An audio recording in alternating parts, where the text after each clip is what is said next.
What's going on? Ryan Kohler here from GPT for Work and Talent Alchemy. And today I'm going to walk you through kind of an introduction to, honestly, the coolest tool I've seen since the internet. I'm just being completely honest here. ChatGPT has made a massive, massive impact. Over the last 20 years, I built a tech company in the HR recruiting space. We've grown and scaled from 1 to 300 employees, from 1 to 10,000 clients to over $35 million a year in revenue, bootstrapped to 11 years in a row on the Inc. 5000 list. And what I can tell you is that took a lot of work, a lot of technology, a lot of process improvement, a lot of training employees and figuring things out. And over the last 12 months, as I've been on kind of a sabbatical, leaving my company behind, I've mostly spent my time in ChatGPT with one core question: how would I? How would I use this if I was an HR person, if I was a job seeker, if I was my old marketing team, my old product team, my old sales team, my old support team, basically cycling through how would I use this if I was a business person, an HR person, a marketing person, you name it. How would I use it at work? That was my core question about how would I use this as an extension of me, as a tool, as my assistant, as my consultant, as my BFF at work, whatever you want to call it. That was the goal of about 3,000 hours of testing and validation. Now, if you wake up in the morning and you jump out to the internet and you start reading information about what's out there about ChatGPT, you're going to hear a lot of noise, a whole lot of hype about all the things it's going to do, and a whole lot of hate or fear about how it's going to end the world or displace workers or whatever the case may be. And everybody believes it's going to happen overnight next week.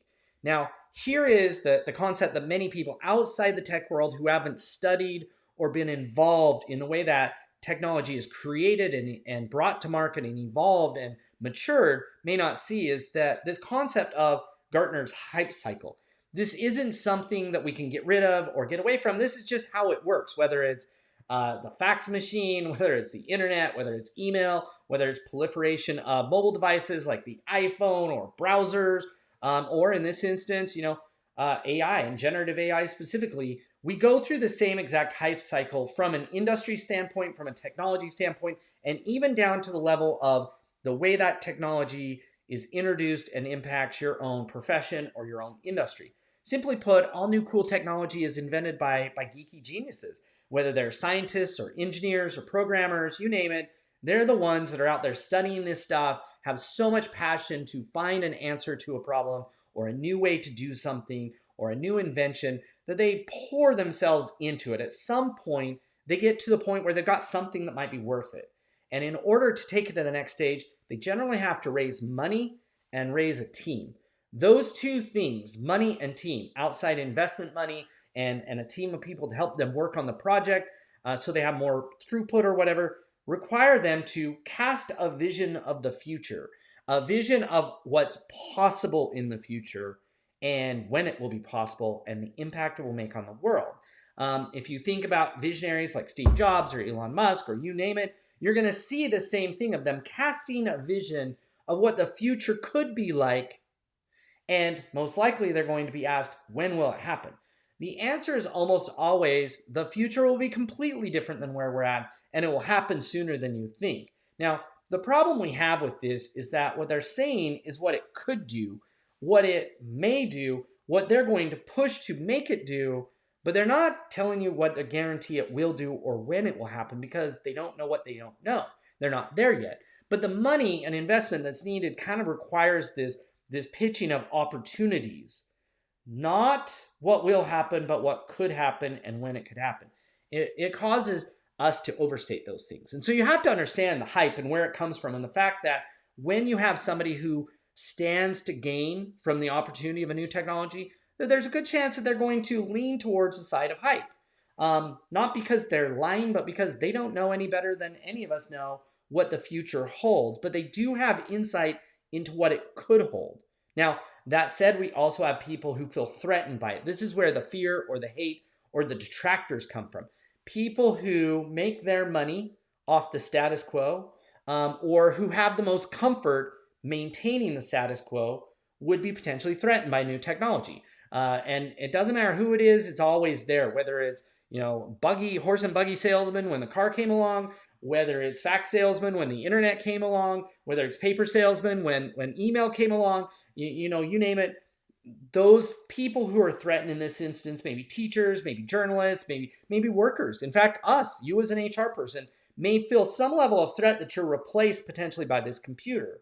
And the people who are hyping it for raising money and for getting people excited about working on their team might actually be scaring away their core users or their buyers because they're overhyping what will happen and when it will happen and how quickly it will happen. Now, why is this important to know? Well, as a business, as a professional, as a worker, you need to be able to see through all the hype and all the hate and figure out exactly the right path that is low risk, high reward, that's more pragmatic to take, because you need to be able to see how this will impact your business potentially, but also what's likely to happen and when it's likely to happen, how this will impact your market share, how you compete against what your competitors are likely to do, how you will have to respond to them, how it's going to impact your industry and evolve, either grow or shrink your industry, or threaten it, and especially how it's going to impact you in your job, in your personal life, in your profession.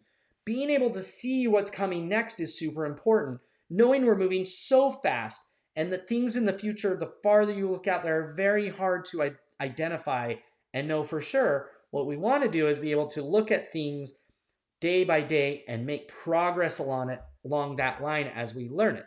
So today I want to take some time because most HR people that I talk to, and honestly most business people, have a very, very rudimentary understanding of ChatGPT, may have never even logged into it, may have logged in and used it, but never for work, and haven't used it enough times and enough cycles in the right way to actually be good at it. Think about this as, the first time you installed Microsoft Excel and you'd seen spreadsheets but never used them. Most likely the way you were using it back then was slow and rudimentary, and the way you use it today is completely different. I know I can do things in Excel today in minutes that used to take me hours. It's not because fundamentally Excel changed, it's because I also leveled up.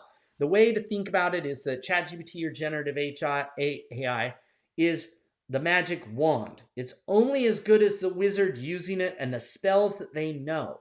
You see, it's there not to replace you, but especially right now, to work with you, to be an extension of you, more like an assistant would be, more like your team is, more like a product like Excel is. And so the 4 core areas that I find have the greatest potential to help you out would be brainstorming ideas, outlining a project, replying to emails, and writing content. Now, you can see here I left off legal advice, I left off research, I left off that kind of stuff because while it may be able to help you with it, that's where the biggest risks and the biggest inaccuracies are. And so instead of saying it won't work at all, just stay away from those things. I'm going to show you how to think about it right here.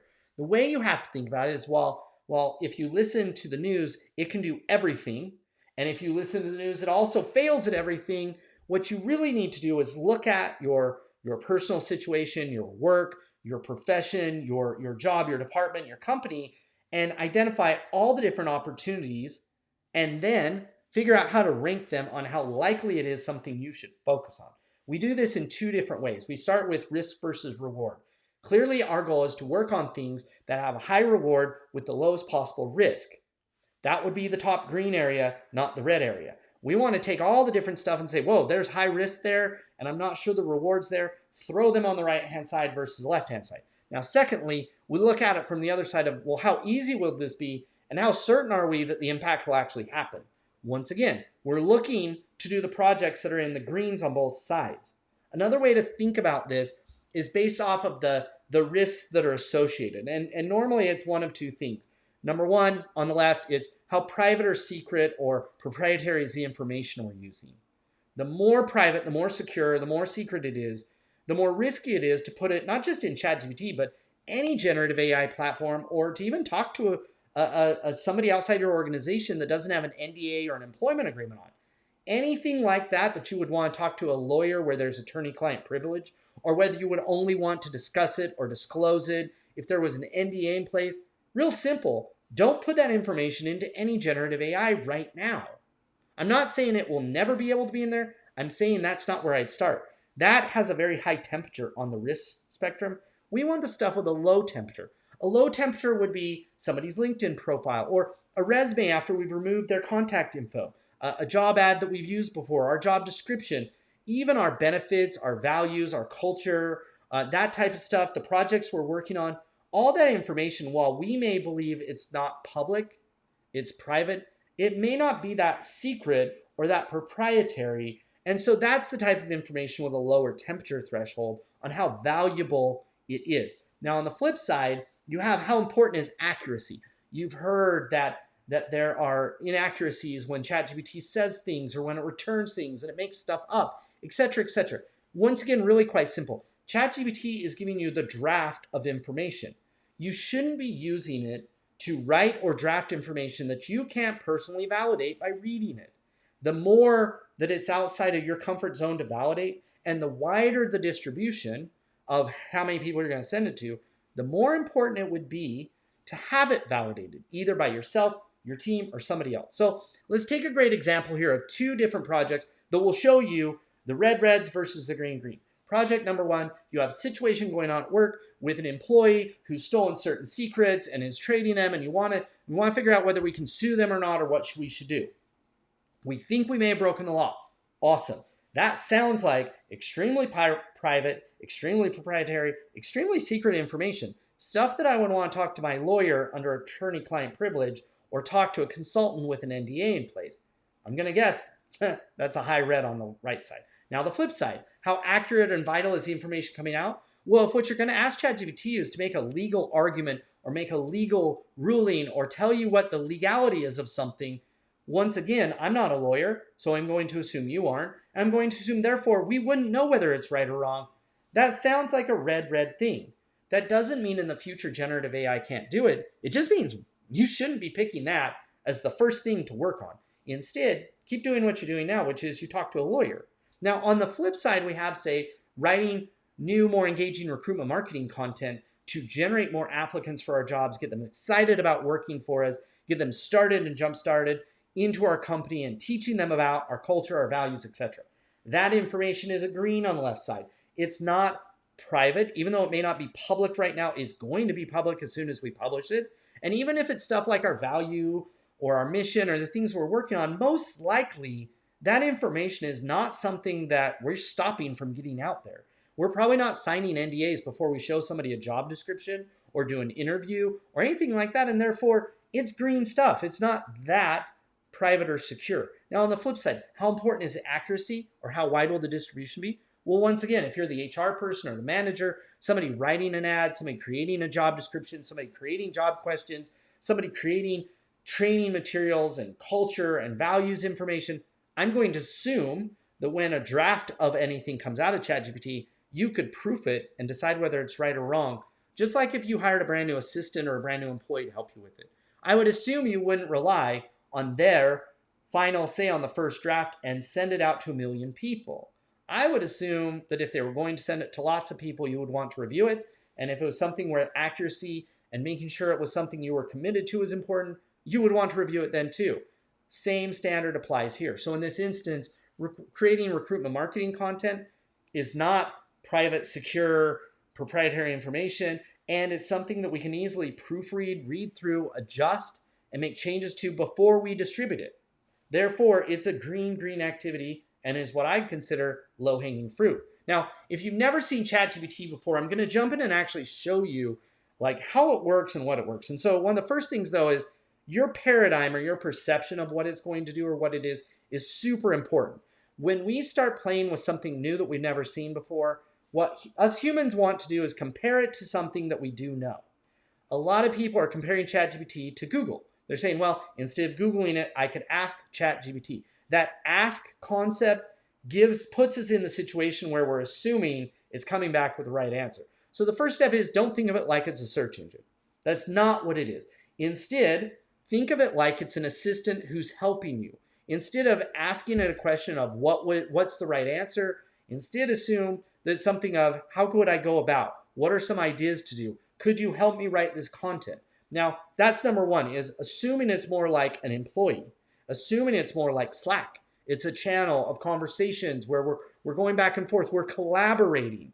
I'm collaborating with ChatGPT to accomplish a task or a project.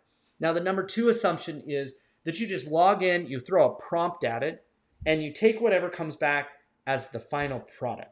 I'm going to show you how that works, but just understand that's a recipe for disaster. And so the way to instead think about it is, instead of a simple prompt, once again, if I hired a brand new assistant to help me with something, I wouldn't give them one sentence of a project and expect them to come back with perfection. I would know that providing even the smartest assistant or consultant ever with a request for go and write me this, without providing any backstory, any origin story, any content,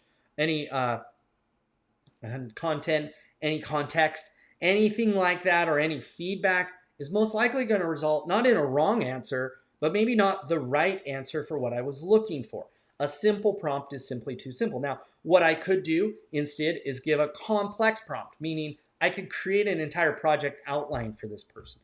I could feed 3 pages of information about, I want you to do this in this way. Here's the context, here's the backstory, whatever. Now, please give me the answer I want. And that would actually be more likely to turn around and give you what you're expecting. But that doesn't give you a feedback loop. That doesn't give you the ability to provide feedback and evolve and collaborate. And so what we're really looking for long term is what we call a thread, a detailed thread, a collaborative thread, where you're collaborating back and forth with ChatGPT. Now, I'm actually going to jump in here to ChatGPT, and show you what I mean by this. So if I jump over in here to ChatGPT, this is what it looks like. First off, over here on the left are my conversation threads. Think of this like Slack. Each of these threads is a subject matter that I'm collaborating on, like a channel in Slack or a conversation with one of my employees. So if we got the right paradigm there, we're like, okay, I'm not going to start a new thread every single time I log into ChatGPT. If it's something I've been working on, I'm going to go back to that thread and start from there. But if it's a new thing I'm working on, I would start a brand new thread. So in this instance, I could come in with what would be a basic prompt, right? I could come in and say, please write a job ad for a bank teller. And in fact, I'm going to grab a job ad here, right here, behavioral health technician, because it's something that I'm going to use as our example. And so I could say, write a job ad for a behavioral health technician. Now, think about this. This would be considered a simple prompt. Embedded in this prompt are a bunch of assumptions. Assumption number 1, that it knows what I mean by job ad. Now, when I'm starting from scratch on a brand new thread like this, it means it's relying on all of the information it's gathered, and it knows everything about everything, but it knows nothing about me. It doesn't know what my opinion is of what a job ad is. It doesn't know who I work for. It doesn't know where I work. It doesn't even know what I mean by behavioral health technician. It doesn't know what kind of company, how big of company, what specific things they do. And so if you think about it, what it returns back to you is effectively a job description template that would be the same as you going out and Googling job description template from SHRM or looking up one of your competitors' ads, etc. You probably are almost never going to run something like this because you already have probably ran it or have a template. So unless you're searching for a template for it, you're not going to do that, right? And so at this point, I need to correct some things. I need to give it more context about who we are, what we are, etc. And I need to instead tell it what I mean by job ad. So now if I wanted to have ChatGPT help me with that, I might actually come in here and simply say, what would you need to know to customize and personalize this job ad for my specific company, role, industry, and to be written in a way that fits my unique voice and lingo and approach to recruiting, right? So I'm basically asking it to tell me what it needs to know. And at this point, it's going to tell you what I could have told you already. Well, it's going to need to know information about your company name, your mission statement, your organization values and culture, stuff about your locations, why somebody would want to work for you. It's going to need to know your unique title and information about the responsibilities and tasks. It's going to need to know about your industry. What part of healthcare are you in? It's going to need to know about your company voice and lingo. And so you can see here, ChatGPT is actually telling me what it needs to know to create a more complex prompt. Now, theoretically, I could create a complex prompt by going and rewriting my prompt to instead say, ChatGPT, I work for this company. Our mission statement is this. Our values are that. Here's information about our unique selling points, why people would want to work for us, and what our employees love about us. here's the job title, here's the role, here's our job description we used last time, here's the industry we're in and the sector we're in. Our voice and lingo is a certain way. We are, witty and more casual in the way that we talk. We follow recruitment marketing, not, kind of legalese and that type of stuff. Here's our benefits. And so I could write what amounts to a 500 word or 1,000 word complex prompt by answering all these questions in one big prompt. That would be more likely to give me the information that I need back. I could also just go and say, look, I'm just going to take and say, here's my full job description. And so to give you a good example of how I would be more collaborative. Now, so if you're not going to create a big giant prompt, I'm instead going to show you how to collaborate. So I would start by saying, here's our current job description. I could also say, here's a job description from one of our competitors. I'm literally just going to paste it in. What I'm starting to do is to collaborate, to provide feedback. Here's a job description. Here's a resume of somebody that currently works here. I might go and look up, for instance, this Safe Harbor treatment center is a really cool place that I just recently met somebody when I was speaking. I could go over here to their career center and say, look, here is the information that we put together about our value, our culture, whatever. And so I could say, here is the information from our career site. I could also copy and paste in information about our employee reviews, about what our employees say about it, employee testimonials, whatever the case may be. And so now you can see that it's continually rewriting that job ad by using the information that I provided above in the conversation instead of assuming it on its own. Now, at this point, I've now given it most of what it wants. I might now come in and say, the last part is I'd like this to be written in a witty tone of voice, casual and conversational. And I'd like to focus on recruitment marketing best practices by making the job ad engaging for the target person or job seeker to help them see why this is a great opportunity. So you can see now I've gone from simple prompt to, hey, complex prompt if I fed everything in, to collaborative. And collaborative is where we want to get, where we're doing this back and forth. At this point, I can come up here. I could relabel this to be whatever I want so that I can come back to it in the future. I could go and share it with my team. Right here, if you're in a pro account, I can actually copy and paste a link, share it with my team so they could install the history of this conversation and continue it on their own. But at this point, I'm now writing witty content. I'm now writing engaging content. It now sounds like us and not like everybody else. Now, ChatGPT is becoming more and more about me and what I'm trying to do because I've collaborated with it versus what it was doing before, where it was just making assumptions on its own because I wasn't being collaborative. And this right here, I can now continue this thread. I can now walk this thread through by asking it, what are the minimum qualifications? Now it's going to once again assume based on everything else. I may have to correct it and say, yes, these are right. I could say, based on these, please create a list of screening questions.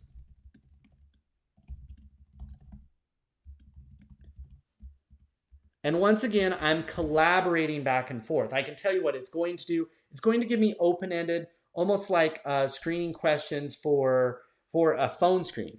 I might instead say, I want a list of multiple choice questions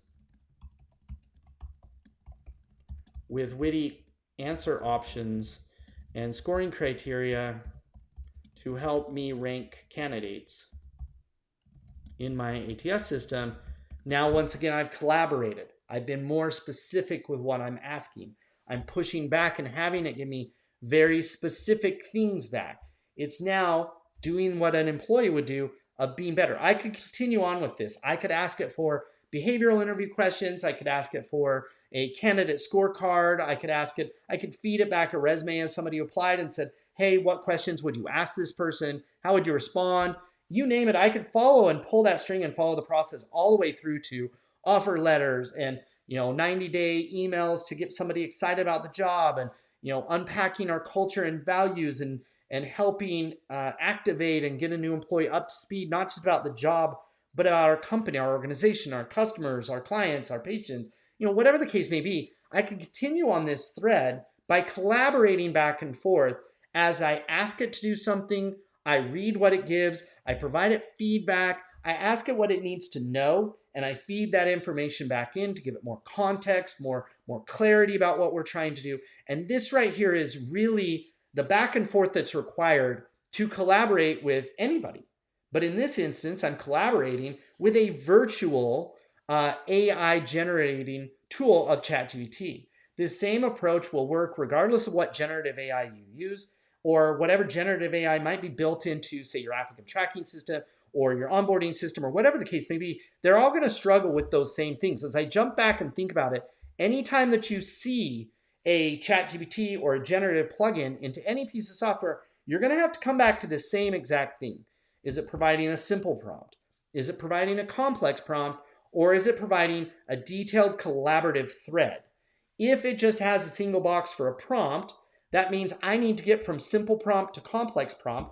And my way to do that would be to go into ChatGPT, collaborate to get to that point, and then feed that back into it. I do that a ton of times with other people's third-party tools that are integrated to ChatGPT to get a complex prompt, a 1,000-word prompt, by having ChatGPT help me create it and then pushing it back in order to get to the output I want. Now, next steps. This is kind of the way to think about it. Again, who do you want to be? How do you want it to respond? What information do you want to use? What do you want it to do with that information? What would you like it to change? This right here is the recipe for a complex prompt, or more importantly, it's the recipe of a thread of a collaborative use of a tool like ChatGPT.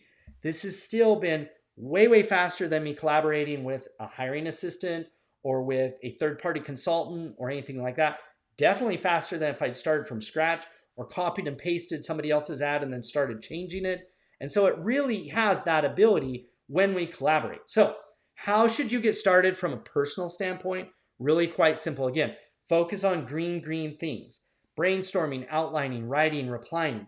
Think about this from the different areas it could help you with. Your personal life, right? Write a story for my kids. Write a response for their teacher. Proofread their essay and give me feedback. Or professional wise, right? Rewrite my resume, rewrite my LinkedIn profile, come up with some different information to post online, to engage in conversations, to be a thought leader, or finally at work, right? Picking a project, understanding exactly how to go back and forth to write your ads or use it in a pilot way. The more you use it in any of these areas, the better you will get at using it in all of these areas, because it is about building this relationship and skill set of how to properly collaborate back and forth and how to build up the value. Going back to ChatGPT, the asset that you build over time, as you can see in the left-hand bar here, all of these different conversation threads I've had are the asset of threads that I can go back and pick up where I left off.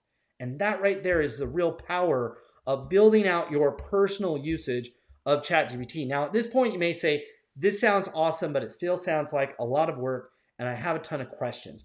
And so we are here to help. Our team are experts in ChatGPT, specifically how to use it in your organization, in your hiring and recruiting and retention and performance management, anything that has to do with the talent function or even marketing and sales function of your business. There's three main things that I see people look at, whether it's their personal or professional use, doing a pilot project like rewriting job ads or something with recruitment marketing, or actually building out a company policy and a plan of attack so that you can help your company integrate ChatGPT, not just saying, no, don't use it, not just like, covering your eyes and hoping nobody does anything wrong, but actually having a pragmatic approach to rolling it out.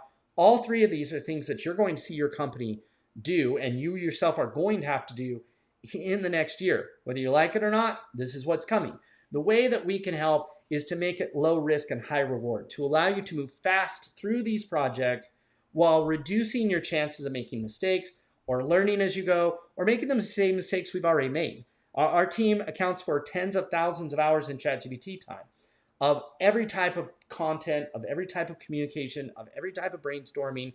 You name it, we've done it, we've seen it done, and we can help you and guide you so that we give you a strong foundation to build your ChatGPT integration with your personal use, your professional use, and even your corporate use. So if you have any questions, you'd like to have some help, we'd love to hear from you. Feel free to shoot me an email. We'd love to set up a time to discuss. We provide free personal, professional, and yes, even pilot program or pilot project strategy sessions. We'll hop on the phone. We'll show you how it works. We'll give you some ideas of what to do next. We'll even help you do a sample project or sample pilot so you can actually see that this is worth doing, so that you can see the value in it and remove some of the risk of just going it alone. So feel free to hit us up. Love to talk to you. Otherwise, we'll see you soon.